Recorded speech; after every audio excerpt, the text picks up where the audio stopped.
పెరిగిన పెట్రోల్ ధరలపై విశాఖ ప్రజలు ఏమనుకుంటున్నారో ఒకసారి చూద్దాం.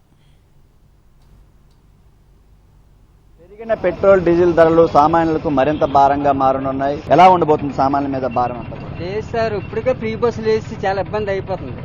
దానికి తోడు ఇదొకటి ఏం మిగటం లేదండి. మాకు సాయంకాలం వెళ్తేప్పటికి 400 300 తీసుకెళ్తాం అంతే, ఇంకేం లేదు. ఇవన్నీ వచ్చేసి అసలు చాలా ఘోరంగా ఉంది. ఏం లేదు, ఏ పనికి వెళ్ళక మరి ఇంకెలాగ ఉండిపోయాం అంతే. పెట్రోల్కి మీరు ఎంత ఖర్చు పెడతారండి ప్రతి నెల కూడా సుమారుగా? పెట్రోల్కి రోజుకి వెళ్ళలేదని 350 రూపాయలు ఖర్చు పెడతాం. అందులో రోజువారికి ఎంత పెట్రోల్ ఆయిల్ డబ్బులు పోయి రోజుకు 400 మిగులుతుంది అంతే, ఫ్రీ బస్సులు వచ్చిన తర్వాత. అది కూడా కష్టం, గట్టిగా తిరిగితే. అన్ని పెరిగిపోయి గ్యాస్లు అవి ఉందండి. పెట్రోల్ రేట్లు పెరిగాయి, ఎలాంటి భారం సామాన్యుల మీద చూపిస్తుంది? మామూలు లేదు సార్, మాకు చాలా బాగా అనిపిస్తుంది. ఈ జగన్ చంద్రబాబు నాయుడు బస్సులు ఫ్రీ బస్సు వేసింది కానీ మాకు ఇంకా ఇబ్బంది అయిపోతుంది. వస్తువులు కూడా తాకట్టు పెట్టుకుని ఇబ్బంది పడతాను సార్. నిజంగా చాలా ఇబ్బంది పడతాను.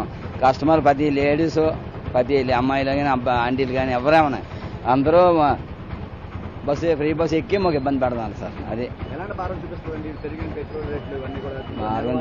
ఇంకేడు చెప్తుంది సార్, మాకు వచ్చిన అమౌంట్ మాకు చాలదండి. మేము వేసిన డీజిల్కి రాలేదు, మాకు డబ్బులు రాకుండా. రోజు 500 600 ఐదు బస్సు 600 500 మిగులుతుందండి అంతే.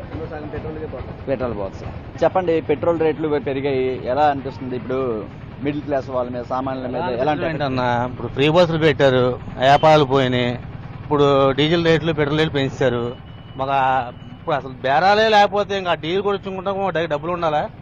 మరి ఇంత ఘోరం అయితే ఇది చాలా కష్టం. ఇది మరి అన్నింటి మీద రేట్లు పెంచుకెళ్ళిపోతే మేము ఎలా బతకాలి? ఇదైతే కరెక్ట్ కాదు మరి ప్రభుత్వానికి. రవితో చిరంజీవి NTV విశాఖ.